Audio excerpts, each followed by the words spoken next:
Today we're looking at species diversity and trophic structure. So first we're going to define species diversity. Species diversity is the variety of organisms that make up a community, and it has two components: species richness and relative abundance. Species richness is the same between community 1 and community 2, because species richness is the total number of different species in the community. So this has 4, A, B, C, D, 4 different species. And this has the same thing. Species A is here. This is species B. This is species C right here. And this is species D. So they have the same species richness, but they don't have the same relative abundance. So the relative abundance is more spread out here in this first community. So this one would have more species diversity. We'll look at species diversity with this graph. We find that the higher the diversity, the more productive and the more stable in their productivity a population is, or a community is. They're also better able to withstand and recover from environmental stresses. So for example, they're more resistant to invasive species.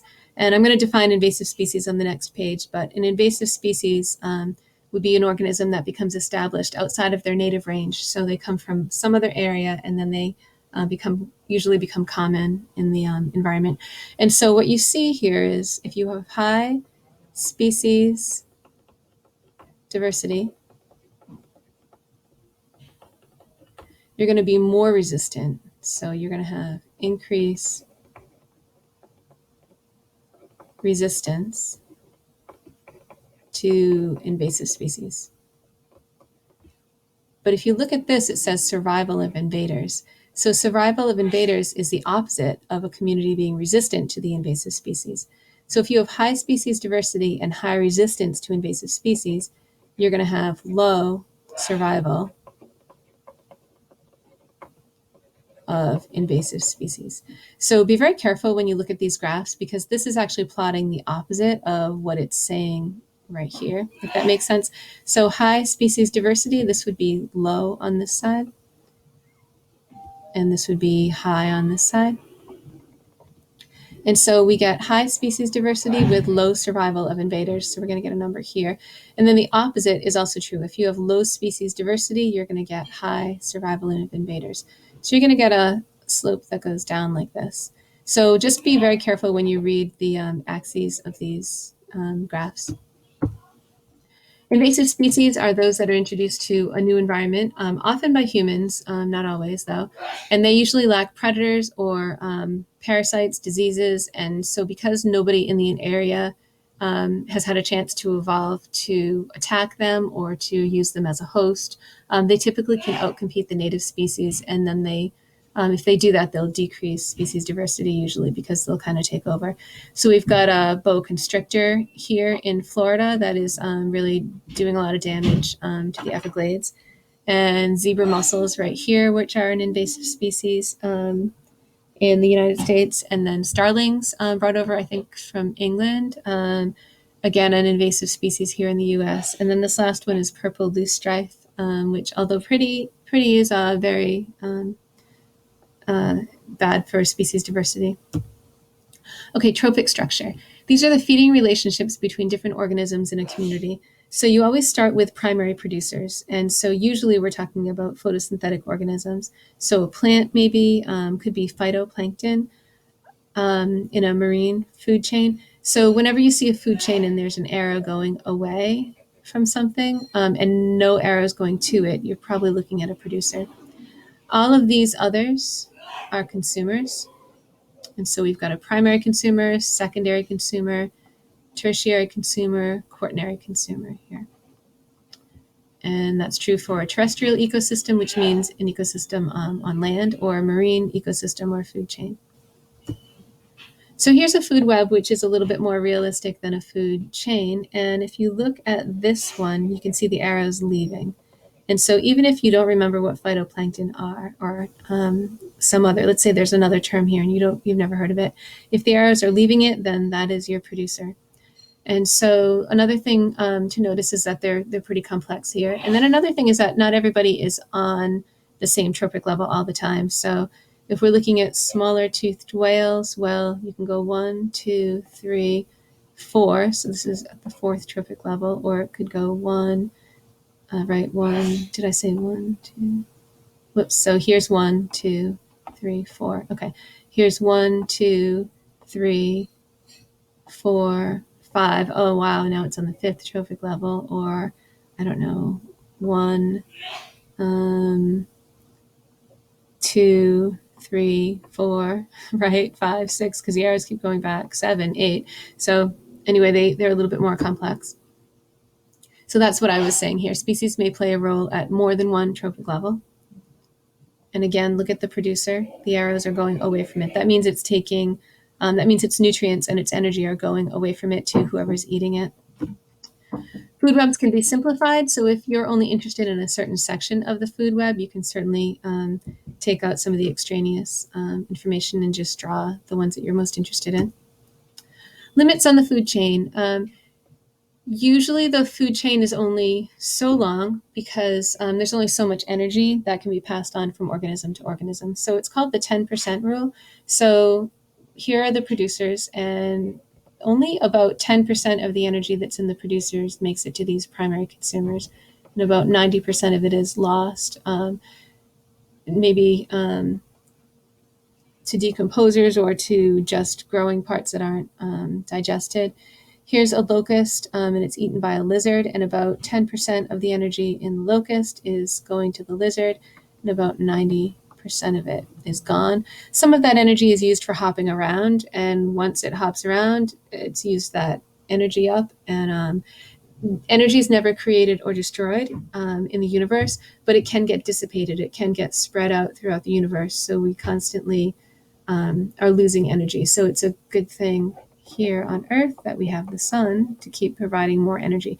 So nutrients can get cycled, but energy is always going one to the other to the other. About 10% of the energy from the lizard is going to make it to the snake, a tertiary consumer. About 90% of it is lost in the kinds of stuff that the lizard does, like finding a mate or hunting for food or whatever it uses its energy for. The energetic hypothesis suggests that the length of a food chain is limited by inefficient energy transfer. And so this is showing you the 10% rule. If you have 10 joules, joule is just a unit of measure for energy. So if you have 10 joules of energy available in the producers, you get about an order of magnitude less. Only about 10% of it makes it to the primary consumer. So 1 joule of energy available to the herbivore, and then you only get about 10% of that. So 0.1 joule of energy available to the next guy, because you keep losing energy here in body heat or in walking around or in finding a mate or whatever it is that they are doing. The dynamic stability hypothesis proposes that a long food chain is less stable than a short one. And so most data, when we look at ecosystems, support this.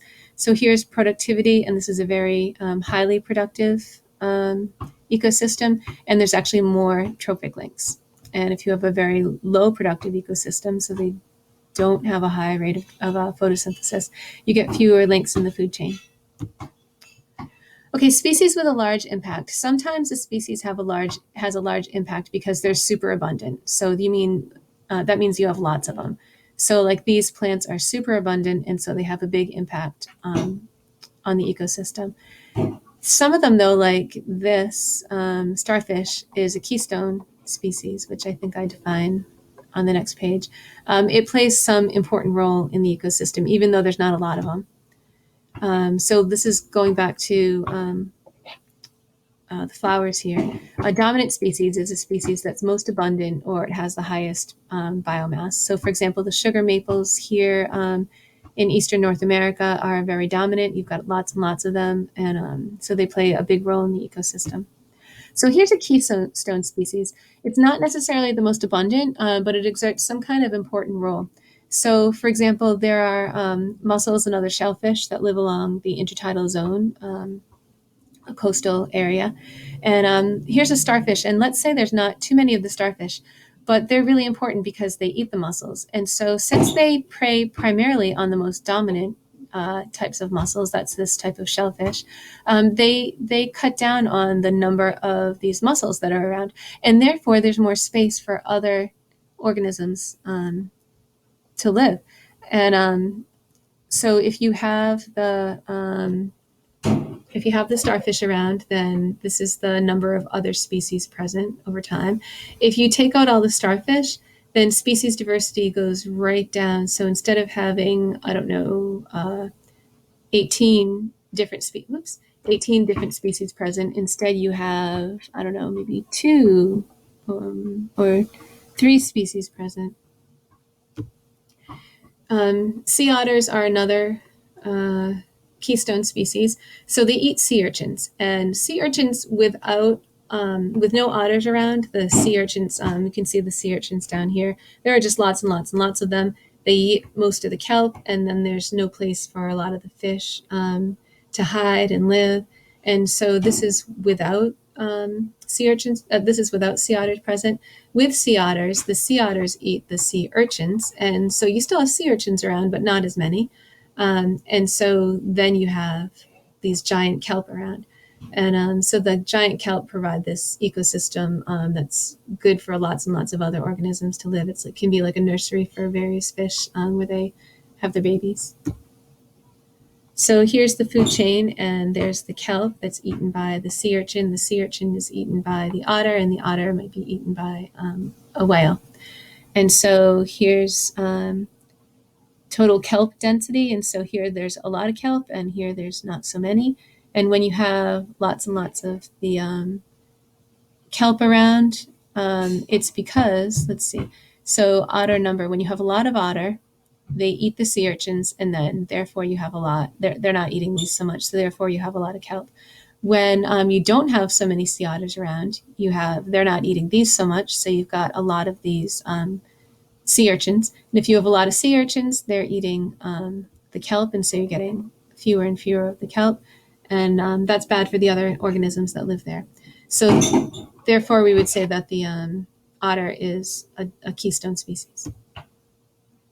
And then there's this idea of ecosystem engineers. So these are some type of species that causes a physical change in the environment, and then that affects the entire ecosystem. So for example, if a beaver builds a dam, then behind that river, you might get a lake, and now the lake is a totally different ecosystem than the forest with a little stream running through it. So that's an ecosystem engineer. Okay, disturbances in the community. Communities respond to or are changed by disturbances. So a disturbance might be a fire or a mudslide or something. It's an event that changes a community, might remove organisms from it, somehow changes the resource availability. Like if you have a mudslide, you have less soil around for organisms to live in. So if the interesting thing with this graph is it's showing that if you have an intermediate number of disturbances, you end up getting actually a higher variety. So if you never have a disturbance, you'll get a climax population where you have certain dominant organisms and kind of nobody else can make their way in.